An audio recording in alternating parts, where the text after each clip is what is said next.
প্রথমত আপনাকে সিদ্ধান্ত নিতে হবে, আপনি কি এই পৃথিবীতে জীবনকে অনুভব করতে এসেছেন নাকি জীবনকে এড়িয়ে চলতে।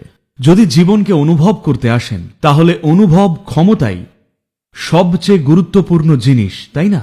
আর অনুভব ক্ষমতা গুরুত্বপূর্ণ হলে এই সমগ্র দেহ মনকে একেবারে সহজে রাখাটা অত্যন্ত গুরুত্বপূর্ণ হয়ে ওঠে।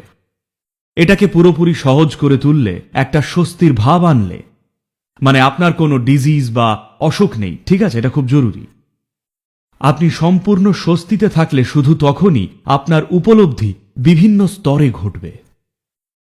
কখনো খেয়াল করেছেন কি, যখন আপনি টেনশনে হন্যে হয়ে চারিদিকে গাড়ির চাবি খুঁজছেন, অথচ ওটা আপনার হাতের মধ্যেই রাখা, আপনার সাথে হয়েছে কখনো? তো এটাই আপনার জন্য একটা পরিষ্কার উদাহরণ যে যখন আপনি স্বস্তিতে নেই তখন আপনার দেখার বা অনুভবের ক্ষমতাটা ভালো থাকে না, এমনকি ন্যূনতম ভাবেও ভালো নয়। আমি এক সম্পূর্ণ অন্য মাত্রার কথা বলছি, যেখানে যদি কোনো ধরনের এমনকি সামান্যতম কোনো অস্থিরতা বা কম্পনও আপনার ভেতরে না ঘটে, যদি শুধু জানেন যে কিভাবে এইখানে বসে থাকতে হয় একেবারে স্থির হয়ে, তখনই আপনি এমন সবকিছু দেখতে পাবেন যা আপনি কল্পনাতেও ভাবেননি। এমনকি এখনো এটা সবকিছুই অনুভব করছে, শুধু এই যে আপনার শরীর এখন যা করছে তার বেশিরভাগ ব্যাপারেই আপনি সচেতন নন।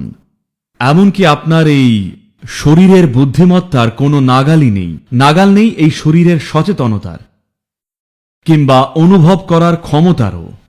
যদি শুধু ওইটুকু নাগালও পান, হঠাৎই মানুষ ভাবে আপনি অতিমানব বা সুপারহিউম্যান। তো মূলত যদি আপনার উপলব্ধি বা অনুভব ক্ষমতাকে কোনোভাবে বাড়ানো যায়, হঠাৎ করেই আপনি সক্ষম হয়ে ওঠেন।